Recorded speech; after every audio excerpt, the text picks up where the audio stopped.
Hello everybody and welcome back to World of Warships and Legends. My name is Spartan Elite 43 and tonight we are back with Where Are You Aaron and Let 'Em Peek. Now this match, I'm not going to lie, this was a little bit of a fun match, a little bit of a grudge match here.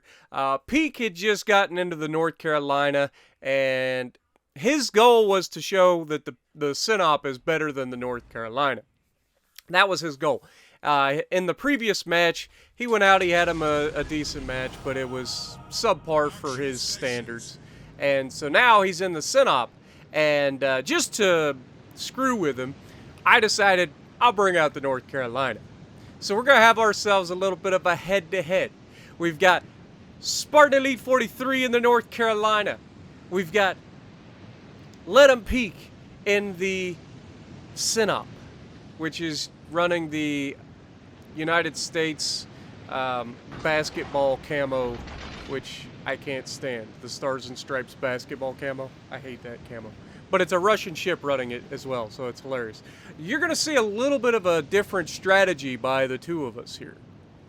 He's going to stay more centralized and try to do things, and I'm going to move around. And at the end of the day, you guys get to decide which is the better ship, the Sinop or the North Carolina. Alright? I feel like it's a pretty fun little game, right? So, yeah, we take a shot. Right off the bat, we get detected by a plane. Big surprise. But we get a shot at the Tennessee early. Not a huge hit, 4,700 damage. But we're already in the lead as far as damage goes, right? And that's kind of the goal here. I just want to be ahead of him for as much of the game as possible, if not the entire time. And so we're going to have ourselves quite a fun little game here. Now, Tennessee is, I mean, you're just begging for it at this point. Why are you sailing broadside this early in the match to everybody on the enemy team? As we reach out and touch him again, this time getting a much better salvo, hitting him for about 10 grand. And he returns fire, gets like one overpin on us. But then we've got an Aoba over here, and while I'd love to keep shooting at that battleship, I can't refuse an opportunity to shoot this Aoba. And unfortunately, Aoba must have seen it coming, felt a little tingle in his loins, and he gets turned out, but we still get an overpin on him. And fun fact, I believe Peek reaches out and touches the man and absolutely smashes him. Now, Tennessee gets a much better salvo on us this time. We were angled, so wasn't really too worried about it, but still. We are going to try to reach out and touch this Aoba. And that was Peek hitting him and citadeling him, of course, because that's how that works, right? Now, I don't know if you guys noticed, but me and Peek and Aaron, we're pretty competitive dudes. Now, I know that Peek and Aaron are the better players. It's pretty obvious. But that doesn't mean that Spartan can't come by and do some things, okay? And this match is kind of going to showcase that. Like, even though I'm not as good as the other two guys, even though I know that, sometimes positioning and putting yourself in position to do as much damage as possible pays off. And I tend to be more aggressive than they do. They tend to live longer than me, sometimes. But I tend to be probably the most aggressive battleship captain on the planet. I don't think anybody plays as aggressively as I do in battleships. I just don't think anybody does. Mainly because it doesn't end well most of the time. But unfortunately, Fiji knows that I'm reloading. I just shot the Tennessee. I come around the corner. I'm not ready. He's going to be able to get his smoke down. And, well, the good news is he's either sonar'd or radar'd or something. We get the shot off anyway. And this I thought was going to be a depth strike. I'm not going to lie. You get a Fiji bow or stern tanking, any battleship should usually delete that thing. But unfortunately, isn't the way it happened. Now, Fiji, I've got to be careful, showing me its butt, has the ability to drop torpedoes off either side of its ship. So I've got to be careful. So you'll see that I start turning away from the Fiji. but also getting my guns to bear for this Tennessee here. We're going to reach over and touch this man. And the Fiji's actually going to be quite obnoxious. We hit the Tennessee for 10k. Nice solid hit. Up to 40,000 damage done. And this isn't going to be one of those games where we get a bajillion damage right off the bat. Like, this is going to be one of those, like, wars of attrition where I do everything I can and put myself in position to get damage, and we do end up having a really good game out of this. But Tennessee bow tanking us, obviously not aware of the fact that, you know, I have 16-inch guns, so I don't care if he bow tanks me. We're going to go ahead and punch through the bow. We actually knock out one of his guns temporarily. The Fiji is doing its thing, where it just absolutely smashes battleships, superstructures. It's pretty nasty. British AP, if given the opportunity to do its thing, is pretty nasty. Not quite as good as the American AP from the heavy cruisers, but when you consider that these are light cruisers, you know, they're doing quite a bit of damage. But anyway, he goes down. The Normandy manages to punch him in the mouth. My health situation, not the greatest at the moment. But I do still have 2 heals. I'm about to use one of them. And that's going to bring me up to about half my hit points. So that's good. And then we've got the Tennessee pushing towards us. Again, he's bow tanking. He's doing his best, but 25mm bow versus 16-inch guns.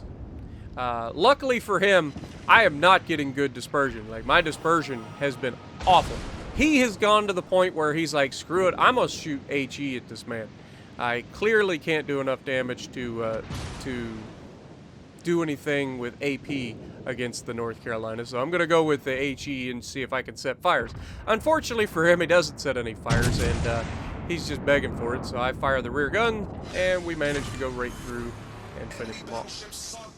Now, not having the greatest game in the world, me and Peak are pretty much in the same situation health-wise.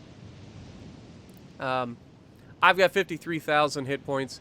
I've got 53,000 damage. I don't know what his damage is at this point. But we've got another Tennessee out here just sailing around broadside. So we've got a beautiful angle. We're going to take it. And that dispersion was pretty freaking solid. Now, he does turn in, unfortunately, and that's going to completely negate that shot and that beautiful dispersion. But, you know, it is what it is. Now, the Sinop also has 16-inch guns, meaning it can overmatch the bow of the Tennessee. So, one thing I have noticed with Peak in particular, Peak likes to go for guns, and doesn't always use the fact that he overmatches people. That's one weakness in Peak's game that I've noticed. And Peak, you know I love you if you're watching this, but that is one thing I have noticed. He will go for guns when he overmatches the bow of the ship, instead of going for the damage and killing the ship. Like, it makes no sense to me. He's like, I'll go for guns. Now, I don't know if that's the case in this particular instance, if he was actually going for the guns of the Tennessee or whatever. But that is one thing that I have noticed in Peak's battleship game, is when he overmatches people, he doesn't take advantage of it. Now, Scharnhorst comes out. He's a big threat because of the fact, A, he's very tanky, and B, torpedoes. So we reach out, we touch him, get a little bit of damage, not a lot. We do manage to take out one of his guns temporarily, I believe. And then he starts to realize that, you know, sailing broadside to everybody on our team, probably not the best play in a Scharnhorst, even if you are really tanky. But then he goes back to being broadside, most likely trying to torp that Normandy that's up here. And, you know, full 16-inch broadside, that's going to hurt. And down he goes. And that puts us up to about 80,000 damage. And now we're starting to get some damage. Now, Peak has lost all of his hit points. I think he kind of overran the island initially, and that allowed the guys on the left to take some shots at him. But now that I'm here, we're going to be able to will to rebuild one another, and that's going to allow us also to push out. Now, I take the shot right there on, what was it, the Gdańsk or the Duke of York? Can't remember. But we lose our Normandy here. And you got to remember, this game is still up for grabs. There's the positioning of our team isn't the greatest. Aaron's out there in his own little world in a cruiser, flanking the enemy. And then you've got me and Peak getting ready to push around on these guys to try to do something about these cruisers, especially because they are the DPM monsters that are just absolutely wrecking us. And then, of course, you got Gneisenau out here and a Duke of York. All of this spells really bad things for me and Peak in big battleships, especially Peak with his limited damage cons. That's the one thing about the Russian battleships that I absolutely hate, is that they have those limited damage controls. So you only get a few of them. And they run out real quick. You have to manage them perfectly every match. And in a match where you get stuck by fire starters, it's very difficult to do. But Duke of York here overextends, making himself a juicy target, and we are going to punch him right in the mouth and get that Citadel, showcasing that American armor piercing is no joke. Now, here I take the priority to just go ahead and push. This is something Peak probably didn't want to do.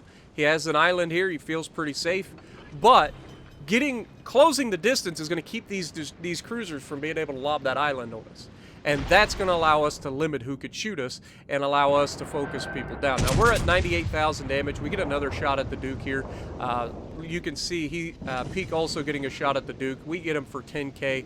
Duke has lost all of his hit points, and I believe gets finished off real quickly here by one of the other guys. Actually, he's still alive.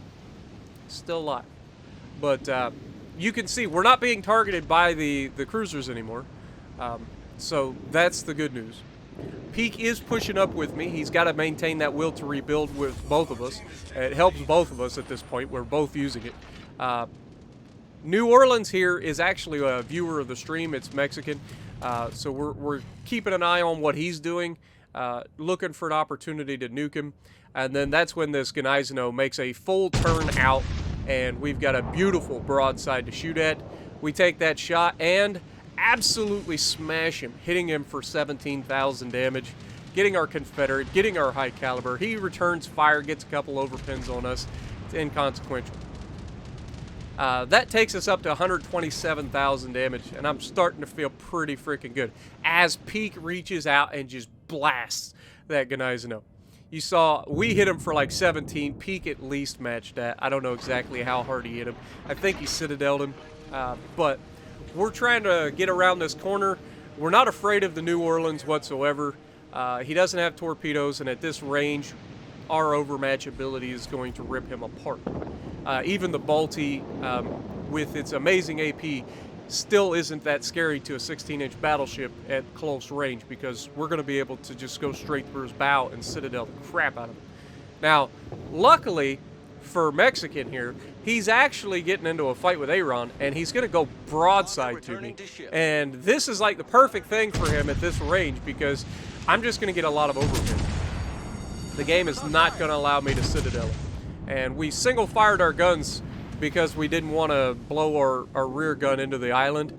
We wanted to wait till we were around the island, get as many hits as possible. Unfortunately, doesn't manage to happen, and Pete comes through, gets his Confederate finally, and manages to finish off the New Orleans.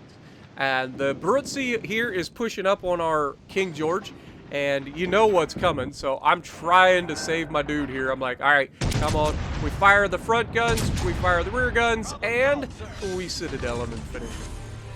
So we end up having us a pretty solid game all around. And 142,000 damage, Dreadnought, Confederate, High Cal, First Blood, all the medals. And that actually ends up putting us at the top of the leaderboard above Mr. Let 'em Peak in his Sinop. So we got to prove that the North Carolina is better, in my opinion. So if you like what I'm doing, punch the like button, leave a comment below, subscribe to the channel if you haven't already, and as always, I will see you in the next video.